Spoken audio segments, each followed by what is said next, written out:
Hold it. Damn, boy, put that thing away. Good. Ballet Crayo, you the Davant boy. You lucky as Mr. George who finds you. Mr. George gonna let you live. For now.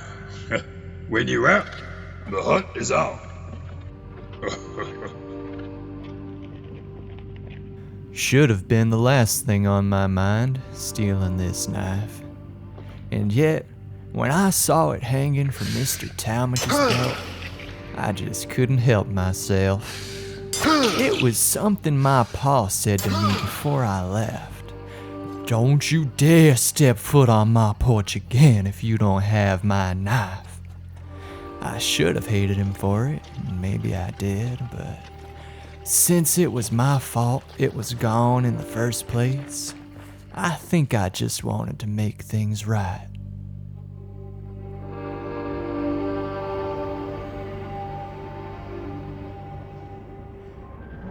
Now, as convenient it is to be facing death in Blanchett graves, this knife may be my only means of salvation. And I'm not a superstitious man, but had I been, I probably wouldn't have wagered my pa's well knife on a game of cards. I think Mr. Talmadge knew he had me beat the whole time, just wanted to empty out my pockets and see what color lint I had. I only brought the damn blade to show it off. Seems though, as soon as it was in the pot, it was gone. That wasn't the end of my bargain though, not after my pa found out what I'd done.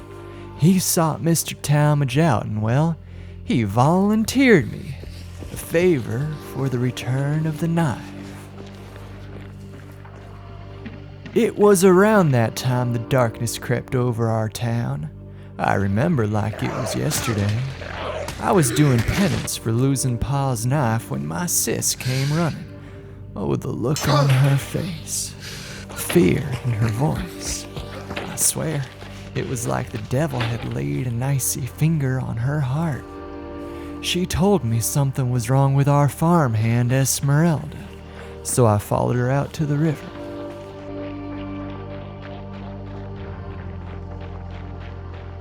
It was something we'd come to know as the darkness. If only I could have seen it in time to stop Esmeralda from cutting my sis with that rusted blade. We thought to get her out of town, went down to Lawson Station, found it in shambles.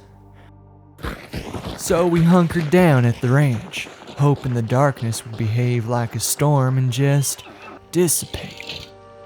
Some folks left by carriage, others by boat. We couldn't burden my sis with the journey. She was feverish and broken up over the loss of Esmeralda. In her dreams, she blamed me for it. Wasn't long before Talmadge wandered up like a hound sniffing out a bleeding buck. See, he'd come to collect on his and my pa's bargain. He had a theory that he'd found a sort of demagogue, a beast that, when slain, would cause the army of hell to topple down. Failing that grandiose scheme, he said, we could all profit from the hefty bounty on the thing's head, even accounting for the payment of the knife. Of course I had no choice.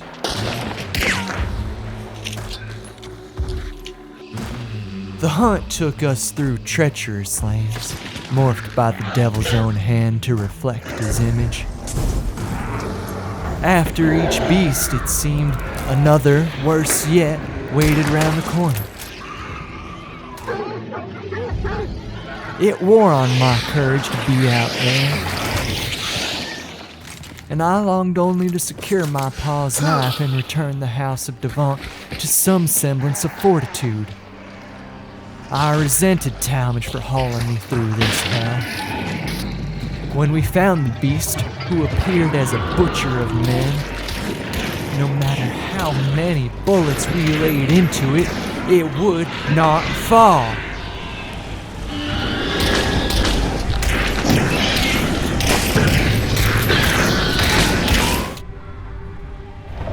my remaining courage was useful no more than for swiping the knife from Talmadge's belt.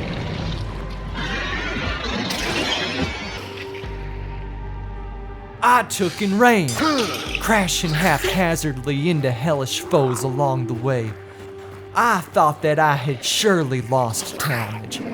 I dared to hope even that he had been felled by that great butcher. But it was he who trapped me in these tombs. I bet you're glad you got your knife back, huh? Real pleasure hunting with you. As for me, well, I'm going to cash in the bounty, and I assure you, son, your family won't see a dime. Maybe I'll use some of the earnings to put a bounty on you.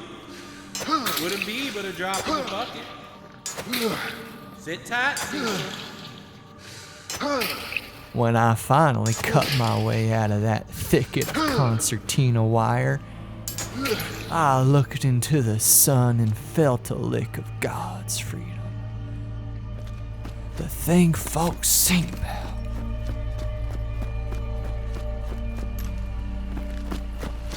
But my awakening was by a gunshot. What the?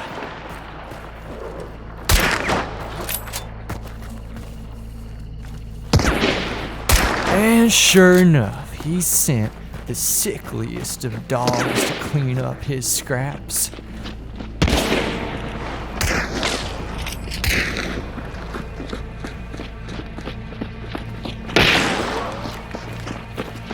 See how you like this?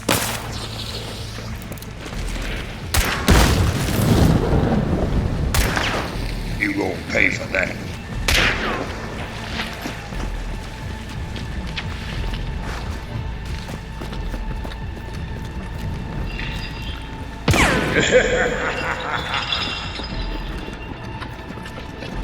Come on, you bastard!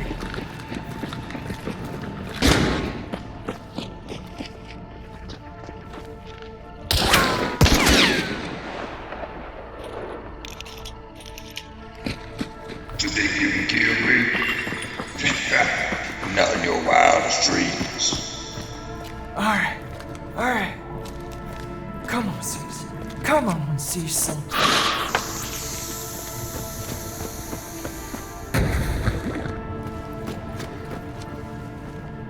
Alright.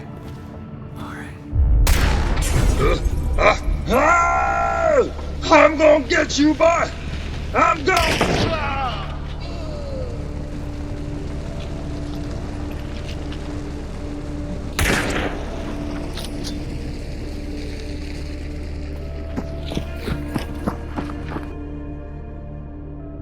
On my journey home, I convinced myself over and again to let things return to normal.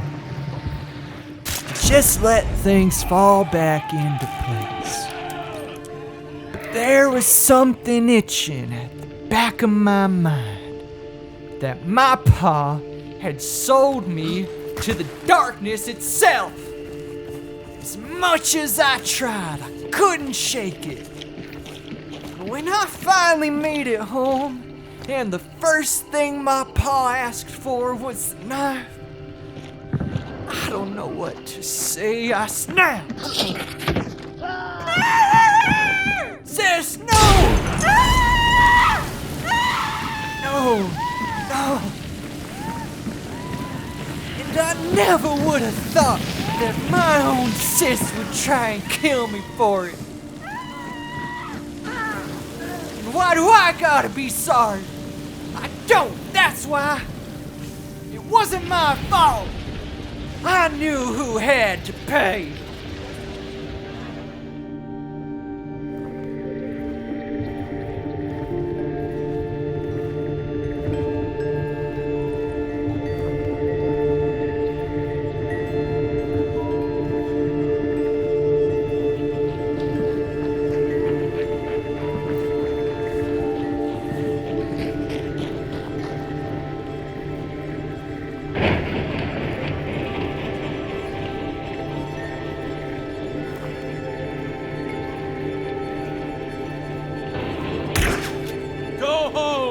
Cecil.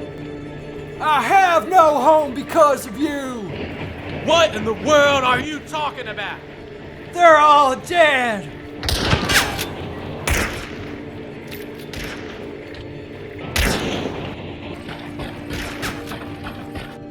Son, I didn't know. I ain't your son.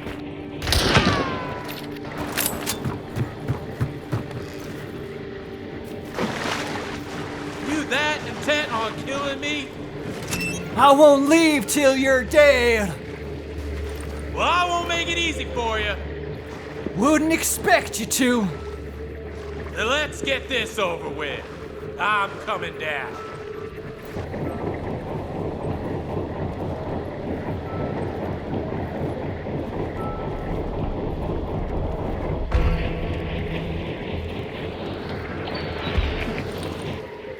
I didn't know it would turn out this way.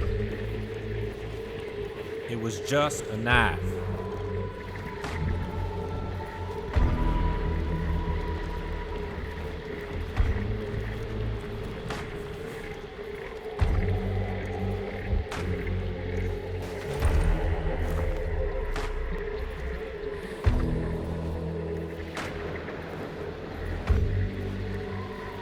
It was everything.